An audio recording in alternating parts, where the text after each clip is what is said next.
Alam mo yung taong inutusan ko, sabihin mo nga dun sa sa lalaking nakapula. Hanggang dun na lang sa kanya yung yung Oh, yun. sabi niya, "Ba't boss hindi ka magsabi?"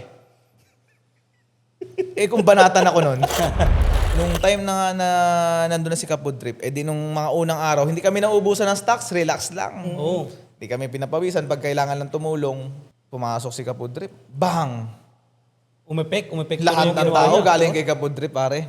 Yung 10 na tao, Yung parang 6 million nung hanggang alas 6, parang 1 million yung pumunta doon. Joke lang. Hindi naman.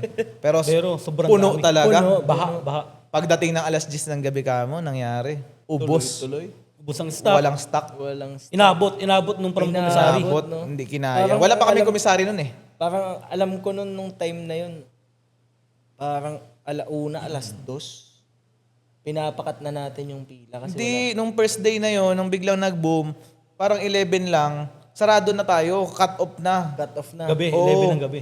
So medyo siyempre yung mga customer natin na-disappoint din. Kasi Oo, ang haba ng layo ng layo pinanggalingan. ng pinanggalingan, Nakapila Taguig, sila. Marikina, nakapila, tapos nag-catch up, nakakaya. Yung alam mo yung alam mo yung taong inutusan ko, sabihin mo nga dun sa sa lalaking nakapula. Hanggang dun na lang sa kanya yung yung Oh, yun. sabi niya, "Ba't boss hindi ka magsabi?" Kung banatan ako nun, haba nung pila, tapos sasabihin mo sa akin ng Sabihin ko doon. tama sabihin na. mo cut off na. Syempre, yung pila na yun, ang haba, nandun na siya malapit na, tapos sasabihin mo cut off. Boss, ba't di ka magsabi? Sabi sa